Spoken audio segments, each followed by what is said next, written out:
Hi everybody, this is Ravi Nallapreddy from Precision Academy. Global warming and India, ఈ భూతాపము భారతదేశం మీద ఎలాంటి ప్రభావం చూపిస్తుంది, దానికి ఏం చేయాలి అనే దాని గురించి మనం ఈరోజు చర్చిస్తాం. ఒక 2 ప్రశ్నలకి మీకు ఈ సెషన్లో సమాధానం దొరుకుతుంది. What are the global warming impacts in India and what adaptation strategies you suggest to cope up with it. భారతదేశంలో భూతాపం ప్రభావాలు ఏమిటి, దాన్ని ఎదుర్కోవడానికి మీరు ఏ స్వీకరణ వ్యూహాలను సూచిస్తున్నారు అంటే, ఇది మిటిగేషన్ స్ట్రాటజీస్ కాదు నేను మాట్లాడుతుండేది. మిటిగేషన్ అంటే గ్లోబల్ వార్మింగ్ సోర్స్కి వెళ్ళి హ్యాండిల్ చేయాలి, అది ఒక దేశంలో చేసేది కాదు, ప్రపంచవ్యాప్తంగా మనం చేయాలా. దాని గురించి వేరే చోట నేను చర్చించాను. ఇప్పుడేమంటే భారతదేశంలో ఇది ఉంది, దీన్ని ఇప్పుడు ఎలా హ్యాండిల్ చేసుకోవాలి. గ్లోబల్ వార్మింగ్ ఇలాంటి ఇంపాక్ట్స్ ఆల్రెడీ స్టార్ట్ అయిపోయినాయి, వీటిని ఎలా మనం అడాప్ట్ చేసుకోవాలి దానికి, ఆ పద్ధతులకి. ఫర్ ఎగ్జాంపుల్, తుఫాన్ రాకుండా చేయడం వేరు, తుఫాన్ వచ్చేసిన తర్వాత మరి ఎర్లీ వార్నింగ్ సిస్టమ్స్, లేకంటే అప్పటికప్పుడు మరి లోతట్టు ప్రాంతాల నుంచి పోవడం అట్లాంటివి ఉంటాయి కదా, అలాంటివి చర్చిస్తాను ఈరోజు. అది ప్రశ్న. ఇంకొక క్వశ్చన్ ఏమంటే, ఇది 2017లో సివిల్ సర్వీస్ మెయిన్స్లో అడిగిండేది. Climate change is a global problem, how will India be affected by climate change. ఇండియాకి ఎలాంటి ఎఫెక్ట్స్ ఉంటాయి దీని మీద. How Himalayan and coastal states of India will be affected by climate change. మెయిన్గా హిమాలయన్ ఏరియా, తర్వాత ఈ తీర ప్రాంతాలు, ఇవి ఎక్కువ అవుతాయి కాబట్టి దాని మీద అడిగారు. వాతావరణ మార్పు అనేది ప్రపంచ సమస్య, వాతావరణ మార్పుల వల్ల భారతదేశం ఎలా ప్రభావితం అవుతుంది, వాతావరణ మార్పుల వల్ల భారతదేశంలో హిమాలయ మరియు తీర ప్రాంత రాష్ట్రాలు ఎలా ప్రభావితమవుతాయి. దీని గురించి నేను ఈరోజు కూలంకషంగా వివరించడం జరుగుతుంది. So first issue, extreme heat. Under 4 degrees of warming అంటే ప్రీ ఇండస్ట్రియల్ టెంపరేచర్ కంటే 4 degrees పెరిగింది అనుకోండి, అప్పుడు ఏమవుతుంది, the west coast and southern India are projected to shift to new high temperature climate regime. ఈ క్లైమేట్ రెజిమ్స్ ఉంటాయి కదా, అది హై టెంపరేచర్కి వెళ్ళిపోతుంది with significant impacts on agriculture. ఇది ఫస్ట్, ఈ ఆల్రెడీ రైతులు ఇబ్బందుల్లో ఉన్నారు, మరి పలు సమస్యలతో కొట్టుమిట్టాడుతున్న ఈ రైతాంగానికి ఆ తర్వాత మనకు ఆహార భద్రత కూడా దెబ్బతింటుంది. సో వీళ్ళకి వచ్చే సమస్య ఫస్ట్ అఫెక్ట్ అయ్యేది, టెంపరేచర్ వలన అఫెక్ట్ అయ్యేది అగ్రికల్చర్.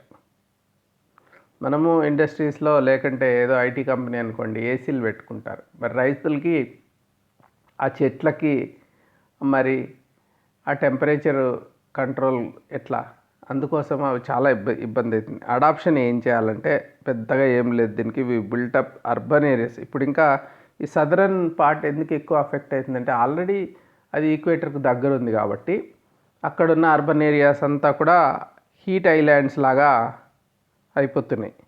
చాలా హీట్ అంతా ట్రాప్ అయిపోతుంది, కాంక్రీట్ జంగిల్స్ ఇవి, హారిబుల్గా ఉంటుంది అర్బన్ ఏరియాస్లో. అర్బన్ ప్లానర్స్ ఏం చేయాలా, దానికోసం అడాప్షన్ చూసుకోవాలన్నమాట. సో అక్కడ మళ్ళీ ఏసీలు ఎక్కువ వాడడం మొదలైందనుకోండి, మళ్ళీ ఎక్కువ గ్లోబల్ వార్మింగ్ ఎక్కువ అవుతుంది. కాబట్టి ఇక్కడ ఏం చేయాలి, మరి గ్రీన్ బిల్డింగ్స్ డిజైన్ చేసుకోవాలి మనం. సో ఎలా హ్యాండిల్ చేయాలి అనేది అడాప్షన్ అన్నమాట. ఇది ఎట్లా, how to adapt the new temperatures పెరిగిపోయినప్పుడు ఎట్లా అడాప్ట్ కావాలి మనము, దానికి మనం సిద్ధంగా ఉండాలి. తర్వాత రెయిన్ఫాల్ ప్యాటర్న్స్ చాలా మార్పులు వస్తున్నాయి. 2 degrees పెరిగిందనుకోండి, world's average temperature will make India summer monsoon highly unpredictable. ఎప్పుడు వానలు ఎప్పుడు వస్తాయో ఏం ప్రెడిక్షన్ చాలా కష్టమైపోతుంది. Abrupt change in monsoon could precipitate a major crisis. Abrupt changes వస్తున్నాయి మాన్సూన్లో, triggering more frequent droughts as well as greater flooding in larger parts of India. ఇది మాన్సూన్ మీద ఆధారపడ్డ దేశం మంది. ఈ మాన్సూన్స్ ఈ టెంపరేచర్ డిఫరెన్స్, టెంపరేచర్ చేంజెస్ వల్ల monsoons చాలా ఎక్కువ అఫెక్ట్ అవుతాయి, చాలా సెన్సిటివ్ అది. కాబట్టి ఇది ఇండియా అయితే మేజర్ వేలో అఫెక్ట్ అయిపోతుంది. ఈ మాన్సూన్ అయితే మాన్సూనే కదా మనకంతా, ఇప్పుడు మాన్సూన్ లేకుంటే ఎట్లా. సో దీనికి అడాప్షన్ స్ట్రాటజీస్ ఒక 2 చెప్తాను. Improvements in hydro meteorological systems for weather forecasting and the installation of flood warning systems. ఈ వెదర్ ఫోర్కాస్ట్ ఇంకొంచెం ఇంప్రూవ్ చేసుకొని ఫ్లడ్స్కి వార్నింగ్ సిస్టమ్స్ డెవలప్ చేసుకోవాలి. ఇప్పుడు రీసెంట్గా ఒక ఫ్లడ్ సిచ్యువేషన్ వచ్చేసింది తిరుపతిలో, చిత్తూరు, కడప అంతా. మరి ఒక 2 రోజుల ముందే ఇది తెలిస్తే కూడా నిజానికి పెద్దగా చేయగలిగింది ఏమి ఉండకపోవచ్చు. ఎక్కడికి పోతాం? ఇప్పుడు వస్తుంది అంటే ఏం చేయాలి చెప్పండి? మిద్దెపైకి వెళ్ళి కూర్చోవాల్సిందే, కానీ అందరూ ఊరంతా ఎక్కడికి పోతారు? సో కాకపోతే కూడా కొంతలో కొంత ప్రిపేర్డ్నెస్ ఉంటుంది. ఎక్కడంటే అక్కడ వెళ్ళి ఇరుక్కుపోయి ఇబ్బందులు పడే బదులు, కొట్టుకొని పోయే బదులు సో కొంత ఫ్లడ్ వార్నింగ్ సిస్టమ్స్ అవి చేసుకోవచ్చు. రెండో అడాప్షన్ ఏమంటే బిల్డింగ్ కోడ్స్. ఎట్లంటే చాలా అఫెక్ట్ అయింది స్లమ్ టైపు, లేకుంటే మట్టి గోడలు, లేకుంటే వీక్ బిల్డింగ్ స్ట్రక్చర్స్. ఈ ఫ్లడ్స్ని తట్టుకుండే, ఇప్పుడు ఎర్త్ క్వేక్స్, ఫ్లడ్స్ ఇవి ఎంత రావచ్చు అక్కడ అని చూసి దాన్ని బట్టి బిల్డింగ్ కోడ్స్ ఉండాలి. సో దాన్ని ఎన్ఫోర్స్ చేయాలన్నమాట గవర్నమెంట్. ఇన్ఫ్రాస్ట్రక్చరు ఏది రిస్క్లో లేకుండా చూసుకోవాలి. ఇంకా కరువు, droughts are expected to be more frequent in some areas. North western already ఎక్కడైతే ఇప్పుడు నార్త్ వెస్ట్లో ఎడార్లు తయారైపోయినాయో అక్కడ, తర్వాత జార్ఖండ్, ఒరిస్సా, ఛత్తీస్గఢ్ ఇక్కడంతా కూడా కరువులు పెరిగే అవకాశం ఉంది. క్రాప్ ఈల్డ్స్ పడిపోవచ్చు, పంట తగ్గిపోయే అవకాశం ఉంది. ఎక్స్ట్రీమ్ హీట్ 2040s వచ్చేసరికి ఇంకొక 20 ఏళ్లలో చాలా ఇబ్బందులు మనం చూడబోతున్నాం. కరువు కాటకాలు ఎక్కువైపోతున్నాయి. దీనికి అడాప్షన్ కోసము ఇన్వెస్ట్మెంట్ ఇన్ R&D, దీని మీద రీసెర్చ్ అండ్ డెవలప్మెంట్, దీని మీద మనం ఫోకస్ చేయాలా. డ్రాట్ రెసిస్టెంట్ క్రాప్స్, డ్రాట్ ఉన్నా కానీ బతికేలాగా కొన్ని చెట్లు మొండిగా నీళ్ళు తక్కువ వాడుకొని బతికే చెట్లని మనము R&D ద్వారా డెవలప్ చేసుకోవాలి. Reduce some of the negative effects, ఆ రకంగా కొంత ఈ ప్రభావం నుంచి బయటపడవచ్చు. ఇంకా గ్రౌండ్ వాటర్ చాలా ఘోరమైన పరిస్థితి. ముందు నాకే గుర్తు, ఒక బావుల్లో, అంటే ప్రతి ఇంట్లో మదనపల్లిలో ఒక బావిలాగా ఉండేది వెనకాల, అక్కడ ఒక 50 అడుగులకి నీళ్ళు ఉండేటివి. మరి నీళ్ళు చేదుకుండే వాళ్ళం. ఇప్పుడేమైపోతుంది, 200 అడుగులు, 300 అడుగులు, 1000 అడుగులు కూడా లోపలికి పోవాల్సి వస్తుంది. బోర్లకి ఎండిపోతున్నాయి. ఎక్కడికి వెళ్ళిపోయింది గ్రౌండ్ వాటర్ అంతా? So although it is difficult to predict future ground water levels, falling water tables can be expected to reduce further on account of increasing demand for water. ఇంకొకటి, డిమాండ్ ఫర్ వాటర్ కూడా పెరుగుతుంది. So growing population ఎక్కువైపోయి, so more affluent life styles అయిపోయినాయి. ఇప్పుడు ఇండ్లు పెద్దగా అయినాయి. మరి కార్లను తుడవడానికి పైపులతో ఇట్లా నీళ్లు పెట్టేటోళ్ళు, నీళ్ళు ఉన్నాయి కదా అని వేస్ట్ చేసేటోళ్ళు. సో అఫ్లుయెంట్ లైఫ్ స్టైల్స్ అయిపోయింది. As well as from the service sector, industry sector ఇవి కూడా పెరుగుతున్నాయి. సో మెయిన్గా డిమాండ్ పెరుగుతుంది, పాపులేషన్ పెరుగుతుంది, quality of life, standard of life పెరుగుతుంది. ప్లస్ గ్రౌండ్ వాటర్ ఈ డ్రాట్స్, ఈ కండిషన్స్ వలన డిప్లీట్ అయిపోతున్నాయి. అడాప్షన్ ఏంటి? Efficient use of ground water resources. దానికి ఇన్సెంటివైజ్ చేయాలి ఎఫిషియెంట్గా. ఇప్పుడు ఫ్రీ ఎలక్ట్రిసిటీ ఇచ్చేసాము, ఇంకా వాటర్ వాడుతూనే ఉన్నారనుకోండి రైతులు, ఎట్లా ఎఫిషియెంట్గా వాడినోడికి ఇన్సెంటివ్ ఉండాలి, ఏమన్నా వాడికి ఉండాలి కదా, బహుమతి ఉండాలి. అట్లా లేదు. అందుకోసం అదొకటి అడాప్షన్ టెక్నిక్ కింద చెప్తున్నా. ఇంకా గ్లేషియల్ మెల్ట్, ఈ గ్లేషియర్స్ ఉన్నాయి కదా, మెయిన్గా ఏమి ఎఫెక్ట్ అవుతాయంటే ఇండస్, బ్రహ్మపుత్ర ఈ 2 చాలా ఎక్కువ గ్లేషియర్ వాటర్ నుంచి గంగా నది అయితే కొంతవరకు వానల మీద ఆధారపడుతుంది. ఇవైతే గ్లేషియర్లు కరగడం వలన, మంచు కొండలు కరగడం వలన వచ్చే ప్రవాహం అన్నమాట. సో అవి ఏమవుతుంది, ఇంక్రీజ్డ్ ఫ్లోస్ ఎక్కువైతాయి దాంట్లో నీళ్ళు స్ప్రింగ్లో. తర్వాత స్నో మెల్ట్ అవుతుంది కాబట్టి reduces subsequently in the late spring. ఆ తర్వాత ఏమవుతుంది, తర్వాత రోజుల్లో తగ్గిపోతుంది. ఈ జీవనదులు ఎప్పుడైనా ఒకటే ఉంటాయి కదా, అట్లా కాకుండా కొంత మార్పులు వస్తాయి. This could significantly impact irrigation. ఈ ఈ పంటలకి చాలా నష్టం కలుగుతుంది. Affecting amount of food that can be produced in there basins. తర్వాత లైవ్లీహుడ్ మిలియన్స్ ఆఫ్ పీపుల్, మెయిన్గా అటు తిరిగి అగ్రికల్చర్ చుట్టూ వస్తుంది ఈ గ్లేషియర్స్ అన్నీ పోతే. Major investments in water storage capacity. ఇప్పుడు ఏం చేయాలా, ఎక్కడికక్కడ ఈ చెరువుల్లోకి నీళ్ళు వచ్చేటట్టు చేసుకొని ప్రాజెక్ట్స్ కట్టుకొని, వాటర్ ఎక్కువ వచ్చినప్పుడు స్టోర్ చేసుకొని వాటర్ లేనప్పుడు వాడుకోవాలి. ఇది మెయిన్ అడాప్షన్ స్ట్రాటజీ. ఇది గుర్తుపెట్టుకోండి. Needed to benefit from increased river flows in spring and compensate for lower flows later on. తర్వాత తక్కువ వచ్చినప్పటికీ ఎక్కువ వచ్చినప్పుడు ఫ్లక్చుయేషన్స్ని మనము హ్యాండిల్ చేసుకోవడానికి ఇది ఒక అడాప్షన్ టెక్నిక్. ఇంకా సీ లెవెల్ రైజ్ అవుతుంది. So Calcutta, Mumbai, so densely populated cities, these are very vulnerable. చాలా ప్రాబ్లం ఉంది వాటికి. సో మీరు ఒకవేళ సెటిల్ కావాలనుకుంటే, ఇండ్లు కొనుక్కోవాలనుకుంటే కేర్ఫుల్గా ఉండండి ఈ coastal cities. So even Chennai ఎప్పటికైనా కానీ ప్రాబ్లమే. ఇప్పుడు ఏందో సీ వ్యూ ఉంటుంది అనుకొని వెళ్ళిపోతే తర్వాత ప్రాబ్లమ్స్ వస్తాయి. Impacts of sea level rise, tropical cyclones, తర్వాత రివరైన్ ఫ్లడ్డింగ్స్, ఇవన్నీ కూడా వచ్చే అవకాశం ఉంది. దీనివల్ల సీ లెవెల్ రైజ్ కావడం వలన. సీ లెవెల్ రైజ్ అయితే ఇంకా ఏమైందంటే storm surges would lead to salt water intrusion in coastal areas. Coastal ఏరియాస్లో అంతా ఈ ఉప్పు నీళ్ళు వచ్చి పడతాయి. తర్వాత సీ లెవెల్ పెరిగితే సో అగ్రికల్చర్ దెబ్బతింటుంది. డీగ్రేడింగ్ గ్రౌండ్ వాటర్ క్వాలిటీ, అక్కడంతా గ్రౌండ్ వాటర్ కూడా ఇంకా ఉప్పు నీళ్ళతో నిండిపోతుంది. కంటామినేటెడ్ డ్రింకింగ్ వాటర్, తాగునీరు కూడా కలుషితమవుతుంది. Possibly causing rise in diarrhoea cases పెరగచ్చు, కలరా పెరగచ్చు. సో ఈ కలరా బ్యాక్టీరియం ఏమవుతుందంటే సెలైన్ వాటర్లో, అంటే ఉప్పు నీటిలో బాగా అది ఉంటుంది కాబట్టి కలరా ఎక్కువ అయ్యే అవకాశం ఉంది. సో అడాప్షన్ స్ట్రాటజీస్ ఏం చేయాలా, కోస్టల్ ఎంబార్క్మెంట్స్ అంటే ఇప్పుడు బాంబేకి పోతే కూడా మీరు చూడొచ్చు, అక్కడ ఒక పెద్ద గోడలాగా రైజ్డ్ లెవెల్లో ఒక రోడ్డు అంతా ఉన్నాయి.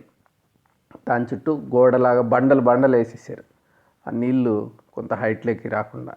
సో అట్లా ఎంబార్క్మెంట్స్ పెట్టుకోవాలి. Built where necessary. Coastal regulation zone కోడ్స్ని కూడా మనం స్ట్రిక్ట్గా ఫాలో కావాలి. ఇవి చాలా చిన్నవి సర్ఫేస్ లెవెల్లోనే ఉంటాయి అడాప్షన్స్. ఈ నేచర్ అనుకుంటే మనిషి చేయగలిగింది ప్రొటెక్షన్ చాలా తక్కువ, కానీ ఎంతో కొంత చేసుకోకుంటే ఎట్లా మరి అనే పద్ధతిలో అడాప్షన్ స్ట్రాటజీస్ ఉంటాయి. ఇంకా food security, agriculture, seasonal water scarcity, కొన్ని సమయాల్లో నీళ్ళు లేకపోయే పరిస్థితి, రైజింగ్ టెంపరేచర్స్ కావచ్చు, సో ఉష్ణోగ్రతలు పెరగడం, ఇంట్రూషన్ ఆఫ్ సీ వాటర్, ఈ సముద్రము మట్టం పెరిగి నీళ్లు లోపలికి వచ్చేయడం, బ్యాక్ వాటర్స్. సో ఇవన్నీ కూడా క్రాప్ ఈల్డ్స్ని తగ్గించే అవకాశం ఉంది. Jeopardising countries food security. Should current trend persist, substantial yield reductions in both rice and wheat can be expected in the near and medium future. తొందరలోనే లేకుంటే ఒక 20 ఏళ్లలో మొత్తం దీని ఎఫెక్ట్ మనం చూడబోతున్నాం. అడాప్షన్ ఏం చేయాలా, క్రాప్ డైవర్సిఫికేషన్. ఏ క్రాప్స్ అయితే తక్కువ నీళ్ళు అవసరమవుతాయో వాటికి వెళ్ళాలి మనం. రైస్ చాలా ఎక్కువ తీసుకుంటుంది, సో తగ్గించాలి. ఈ మిల్లెట్స్కి వెళ్ళిపోవడం అట్లా. More efficient water use. Water కూడా చాలా ఎఫిషియెంట్గా, ఇప్పుడు డ్రిప్ ఇరిగేషన్, సో ఏదో ఒకటి యాక్యురేట్గా మనము ప్రెసిషన్ ఫార్మింగ్ కూడా ఫాలో కావాలి. Improved soil management practices. Already మనం విచ్చలవిడిగా సాయిల్ డ్యామేజ్ చేస్తున్నాము, ఫెర్టిలైజర్స్ అన్ని రకాలుగా. సో ఇవన్నీ కూడా తగ్గించాలి. Together with development of drought resistant crops చాలా ఇంపార్టెంట్. ఫ్యూచర్లో డ్రాట్ రెసిస్టెంట్ క్రాప్స్ తీసుకోవాలి. నెగిటివ్ ఇంపాక్ట్స్ని కొంతవరకు అన్నా తగ్గించవచ్చు. అగ్రికల్చర్ చాలా ఇంపార్టెంట్ ఈ ఏరియాస్. ఇంకా energy security.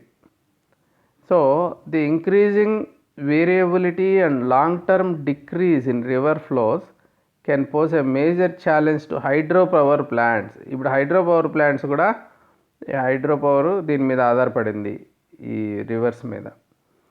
Increase the risk of physical damage from land slides రావచ్చు, ఫ్లాష్ ఫ్లడ్స్ రావచ్చు, గ్లేషియల్ లేక్ అవుట్బర్స్ట్ రావచ్చు, క్లైమేట్ రిలేటెడ్ న్యాచురల్ డిజాస్టర్స్ రావచ్చు. ఇవన్నీ ఎనర్జీ సెక్యూరిటీని దెబ్బతీస్తాయి. ఈ ప్రాజెక్ట్స్ని మనము ఇవన్నిటిని బేస్ చేసుకొని ప్లాన్ చేయాలి, క్లైమేటిక్ రిస్క్స్. సో ప్రాజెక్ట్ ప్లానింగ్లో ఇది ఇన్కార్పొరేట్ చేసుకోవాల్సి వస్తుంది. ఇంకా ఫ్యూచర్లో ఇట్లాంటివి రావచ్చు. పాస్ట్ని బేస్ చేసుకొని రిస్క్ ఫ్యాక్టర్స్ చూస్తారు, ఇంకా ఫ్యూచర్లో కూడా ఎట్లా వస్తాయో అసెస్ చేసుకోవాలి. Water security. So studies have found that the threat to water security is very high central ఇండియాలో ఎక్కువగా.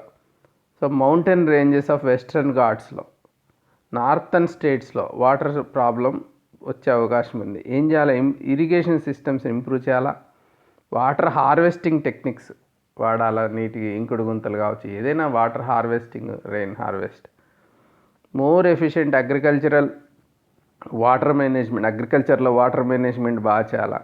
ఇవన్నీ చేసుకోవడం ద్వారా ఈ వాటర్ సెక్యూరిటీని సాధించుకోవాలి మనం. ఇంకా హెల్త్, ఆరోగ్యం.